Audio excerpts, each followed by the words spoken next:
Bienvenidos a esta clase de manejo farmacológico del dolor crónico, correspondiente al módulo 1 de este curso. Mi nombre es Lorena Cerda y soy fisiatra del Servicio de Medicina Física y Rehabilitación del Hospital Clínico de la Universidad de Chile. Antes de partir la clase, quisiera comentarles que los fármacos no son la base del tratamiento de pacientes con dolor crónico. Se estima que solo el 30% del manejo es lo farmacológico. Lo demás es la terapia de rehabilitación interdisciplinaria. También debemos mencionar que no se pretende que el manejo analgésico farmacológico lleve el dolor a cero, sino más bien a que se produzca un alivio del dolor que permita al paciente funcionar en su día a día.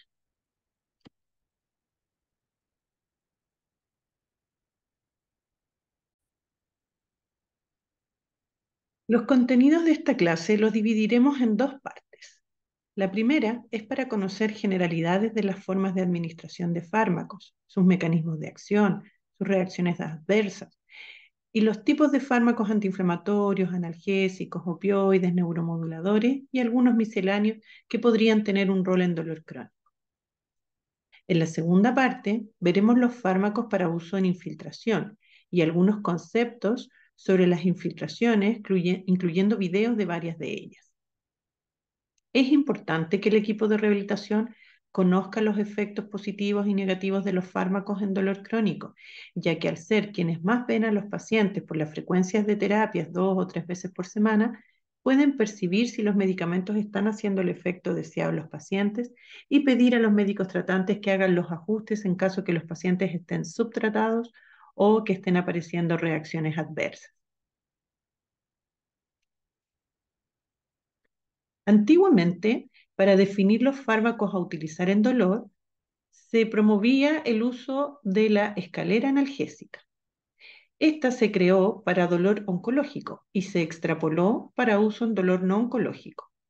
La recomendación era partir por analgésicos no opioides como paracetamol, metamizol, AINES, luego opioides débiles, luego opioides potentes y al final procedimientos o técnicas invasivas. Se iba subiendo cada escalón paso a paso. Hoy se usa más bien el concepto de ascensor analgésico, donde se encuentran las mismas opciones terapéuticas, pero el paciente puede subir y bajar saltándose pisos si lo requiere. Permite una respuesta más inmediata a la necesidad del dolor del paciente según su severidad. El paciente con dolor crónico puede tener más de una causa del dolor. Por ejemplo, partió con una tendinitis donde predomina el componente nociceptivo inflamatorio, pero con el tiempo se sensibiliza al dolor o se complica con dolor regional complejo y ahí aparece el componente neuropático del dolor. Si además la intensidad del dolor es moderada a severa, con crisis frecuente tendremos que usar opioides. En un paciente así, es común que se utilice más de un fármaco para el dolor, pudiendo llegar incluso a 4 fármacos. Una combinación muy común en dolores, por ejemplo, paracetamol por horario de 1 gramo cada 8 horas, más un COX-2 como celecoxib, más un neuromodulador como pregabalina. Y si tiene crisis de dolor irruptivo severo o moderado o severo, un opioide débil. Al usar polifarmacia, se debe cautelar que los fármacos no tengan interacciones peligrosas, especialmente en poblaciones de mayor riesgo como personas mayores, con falla renal, hepática o riesgo cardiovascular. Hay múltiples formas de administración de los fármacos para el dolor. En dolor agudo se prefieren las vías endovenosas y orales de rápida absorción como sublingual y gotas. Sin embargo, en dolor crónico se necesita que haya una buena adherencia al uso de los fármacos, por lo que lo ideal es que sea una vía de administración cómoda para el paciente y que los horarios de administración sean más alejados, que no lo esclavice a usar cada 6 a 8 horas. De esta forma, han surgido las formulaciones orales de liberación prolongada o retardada, tanto en el caso de antiinflamatorios como opioides, que permiten administrarse solo 2 veces al día. En el caso de opioides, para evitar también el mal uso como droga ilícita, se han creado los fármacos transdérmicos, que se aplican como parches en la piel que van liberando lentamente el fármaco para su absorción sistémica. Los fármacos tópicos Tienen la ventaja de que al ser de uso local no pasan a la circulación general y por lo tanto no tienen interacciones ni reacciones adversas sistémicas, lo que es especialmente relevante en personas mayores o con polifarmacia. Los fármacos que se administran localmente en un tejido a través de una infiltración también tienen la ventaja de su acción local sin paso a la circulación sistémica, aunque tienen en contra que deben ser aplicados por un médico entrenado. Aquí se incluyen analgésicos con propiedades antiinflamatorias y no antiinflamatorias. Los antiinflamatorios no esteroidales clásicos, como diclofenaco, ketoprofeno, ketorolaco, naproxeno, etc., tienen buena evidencia para uso en patologías con dolor e inflamación, como artritis, bursitis o tenosinovitis, pero sabiendo que se debe usar por pocos días y siempre que la comorbilidad del paciente lo permita. Es decir, no se puede usar en pacientes con historia de gastritis, úlcera gastrointestinal, hipertensión, enfermedad renal. Actúan inhibiendo en distintas proporciones a las ciclooxigenasas 1 y 2 de modo no selectivo, con lo cual disminuye la síntesis de prostaglandinas y la inflamación. A nivel del sistema nervioso central, los AINES también tienen el efecto adicional de aumentar los niveles de serotonina. La industria farmacéutica tiende a promover estudios que demuestren que algún AINE es superior a otro, pero la evidencia científica no es tan clara al respecto. Existe una variedad interindividual que explica las distintas respuestas. Si requerimos de antiinflamatorio por un tiempo más prolongado a 5 días, deberíamos preferir los COXIP, como Celecoxib o Etoricoxib, que tienen mayor seguridad gastrointestinal y renal por actuar inhibiendo exclusivamente la ciclooxigenasa 2. Excepcionalmente, se podría indicar corticoide por su rol antiinflamatorio en pacientes con sinovitis por cristales, artritis reumatoide y en síndrome de dolor regional complejo en fase aguda. El paracetamol, como fármaco analgésico en dosis plena de 3 gramos al día, es una opción segura en toda edad para cualquier dolor nociceptivo. Su mecanismo de acción aún es en parte desconocido. Se sabe que inhibe las ciclooxigenasas, participa en el sistema endocannabinoide y en las vías serotoninérgicas. La acción central del paracetamol se ha confirmado con estudios de resonancia funcional. Los efectos adversos de los fármacos para el dolor deben ser conocidos por todo el equipo de rehabilitación para ayudar en la pesquisa precoz de ellas. Todos los AINES se asocian en mayor o menor grado a efectos secundarios a nivel gastrointestinal y cardiovascular.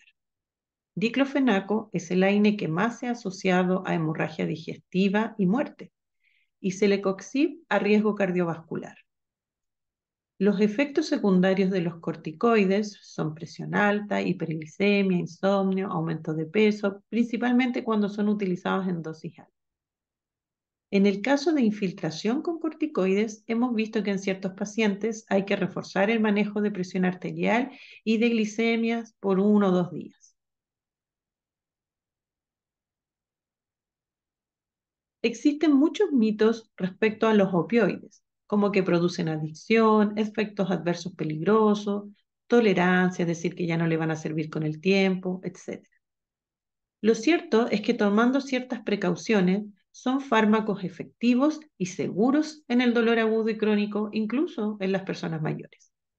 Debe comenzarse con dosis bajas para incrementar en forma lenta y gradual hasta alcanzar el efecto terapéutico deseado. Hay muchos opioides disponibles en el mercado. En esta diapositiva menciono los que más se utilizan en dolor crónico. El tramadol tiene acción débil en el receptor opioide mu y actúa también como inhibidor de la recaptación de serotonina y noradrenalina. Los estudios muestran utilidad del tramadol en el control del dolor crónico nociceptivo y mejoría en la funcionalidad y participación social. La dosis diaria efectiva va entre 100 miligramos a 400 miligramos día.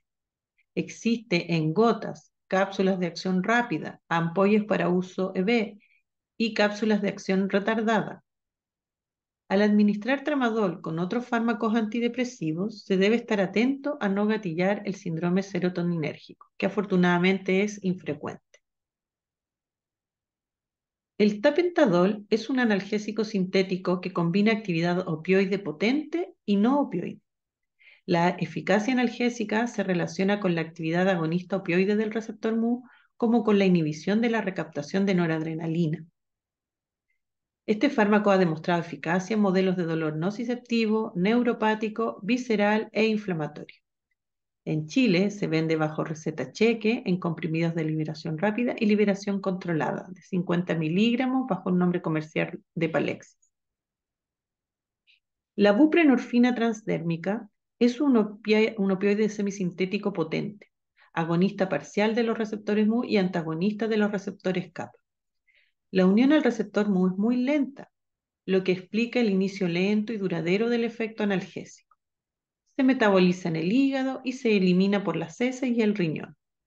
Se indica en pacientes con dolor moderado a severo en dosis de 1/8 hasta un parche cada 72 horas, con receta retenida si es Transtec y en dosis de medio a un parche semanal si es Norspam. Es el único opioide potente que no requiere receta cheque. Los dos, Transtec y Norspam, se hacen en receta retenida. El fentanilo transdérmico es un opioide potente con gran afinidad y selectividad por los receptores mu, efectivo en dolor severo. Aplicando el parche cada 3 días, se obtiene una concentración plasmática estable y está disponible en parches de 25 y 50 microgramos hora bajo receta cheque, con el nombre comercial de Durogesic. La utilización de la vía transdérmica es un avance en el tratamiento del dolor crónico por su eficacia y comodidad al evitar la vía oral, por ejemplo, en pacientes con trastornos de deglución y pacientes con polifarmacia. Y tiene la otra ventaja que se usa solo 1 o 2 veces por semana, mejorando la adherencia de los pacientes al tratamiento. Las reacciones adversas más comunes de los opioides débiles y potentes son los mareos, vértigos, náuseas, vómitos, constipación, cefalea y somnolencia. La mayoría de los efectos adversos se evitan si se hace la titulación del fármaco partiendo con dosis bajas. La sedación y confusión pueden verse incrementados por los efectos anticolinérgicos de fármacos coadyuvantes, pero no es común verlas. En muchos casos es necesario el apoyo de antieméticos como domperidona y laxante osmótico como lactulosa o polietilenglicol, más las modificaciones dietéticas. En el caso de los opioides potentes transdérmicos, estos podrían producir dermatitis de contacto, que a veces obliga a un manejo dermatológico más específico. En la foto se observan un paciente con dermatitis y en la foto de la izquierda y en la foto de la derecha ya con las lesiones hiperpigmentadas secuelares.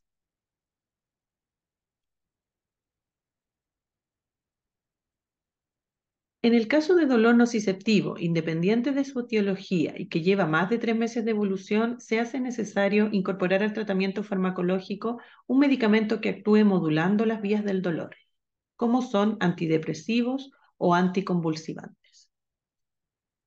La amitriptilina es un antidepresivo tricíclico que se usa en dosis de 25 hasta 100 miligramos al día. Los mecanismos de acción antinociceptiva son la facilitación de la respuesta mediada por opioides y la inhibición de la recaptación de serotonina y noradrenalina. También muestran altos grados de antagonismo a los receptores colinérgicos e histaminérgicos.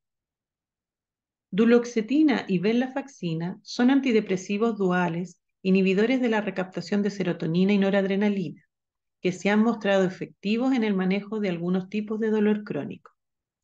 Duloxetina se usa en dosis de 30 a 90 miligramos día con el almuerzo. Venlafaxina está disponible en comprimidos de 75 miligramos y la dosis máxima es de 150 miligramos al día. Los anticonvulsivantes que se usan como neuromoduladores son carbamazepina y gabapentinoides. La carbamazepina inhibe los canales de sodio voltaje dependientes, por lo que su efecto analgésico se relaciona con la reducción de las descargas nerviosas ectópicas y la estabilización de la membrana celular. Se usa en dosis de 400 a 1000 miligramos al día. Los gabapentinoides fueron desarrollados como un análogo del neurotransmisor GABA. El mecanismo de acción es desconocido y aparentemente se uniría a subunidades específicas de los canales de calcio. Los más utilizados son gabapentina y pregabalina. Son medicamentos seguros, con mínima interacción con otros fármacos. Con gabapentina, la respuesta óptima se obtiene con dosis de 100 miligramos hasta 3.600 miligramos al día. Por lo tanto, la titulación es fundamental. La pregabalina se usa con dosis inicial de 75 miligramos o, en el caso de personas mayores, incluso 37,5 miligramos. Y se va titulando para aumentar hasta 300 miligramos al día, según respuesta y tolerancia en la primera semana. El rango podría llegar incluso hasta 600 miligramos diarios para alcanzar efectividad óptima. Los efectos secundarios marcarán el límite de la dosis recomendada.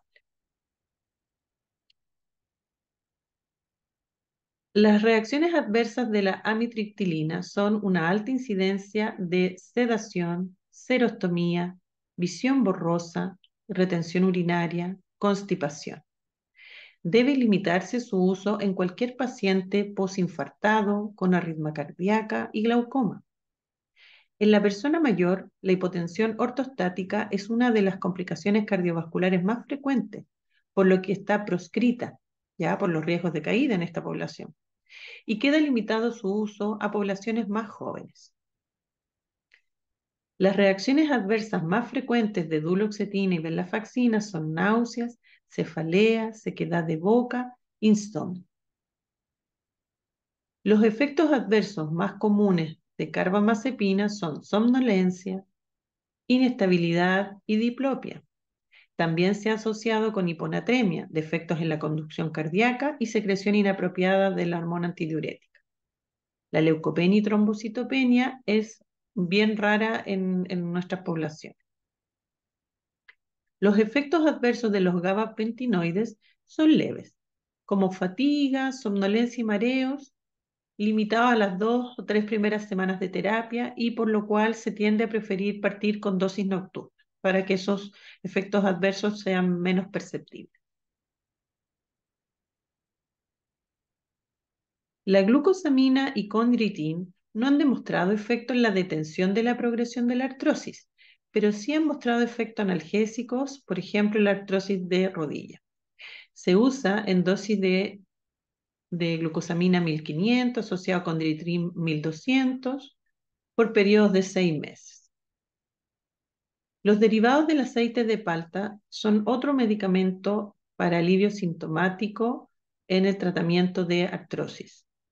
Se comercializa como piascledin en dosis de 300 miligramos al día y se recomienda su uso por 3 a 12 meses para producir alivio del dolor en pacientes con artrosis.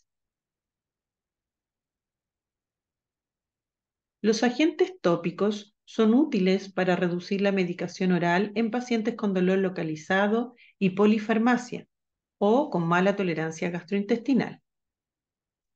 La capsaicina es un potente analgésico tópico, cuyo principio activo es un alcaloide liposoluble presente en los frutos de la familia Capsicum como pimentón o ají. Depleta el neurotransmisor sustancia P de las terminaciones nerviosas de la fibra C. La capsaicina tópica es útil para aliviar el dolor asociado a la neuropatía diabética y artropatías. Como efecto adverso, se puede presentar en forma transitoria en alrededor del 20 al 30% de los pacientes, eritema, ardor o dolor en la zona de aplicación, hasta que disminuyen en intensidad, hasta desaparecer aproximadamente 72 horas luego de la primera aplicación. Se prepara como recetario magistral en cremas al 0,025% y al 0,075%. Desde el año 2023 está en Chile la capsaicina en parche de 8% para uso supervisado en centros de salud, que se comercializa como Cutensa.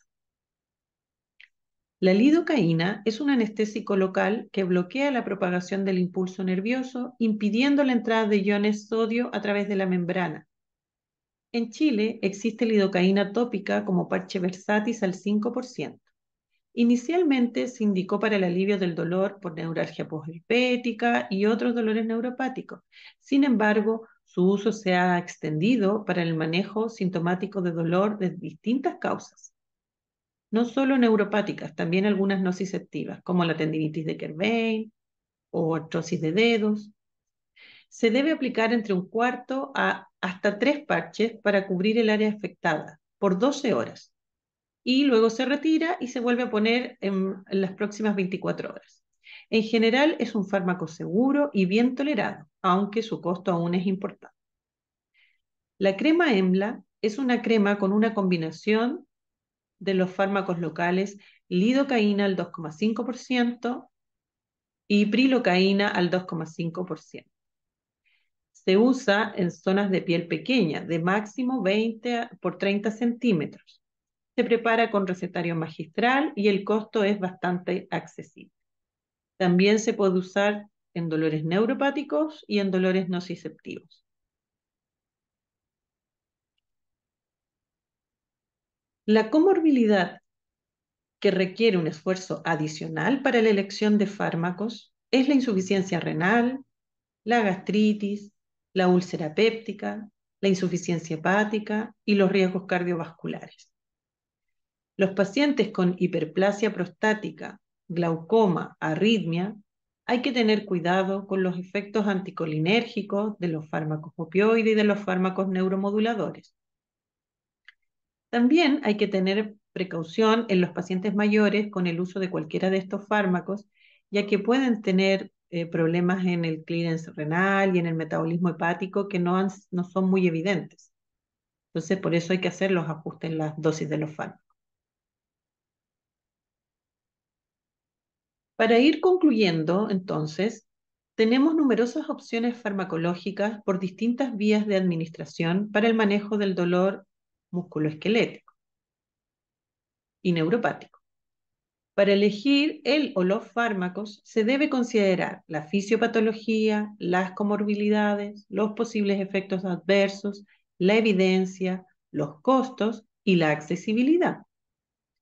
La terapia debe ser revisada regularmente y ajustada en base al dolor del paciente y el juicio clínico. Sin embargo, no se debe pensar que los fármacos serán la solución única al problema del paciente. Debe ser complementario a los otros tratamientos que se pueden ofrecer en rehabilitación. Y el equipo de rehabilitación puede reconocer los efectos de los fármacos en los pacientes.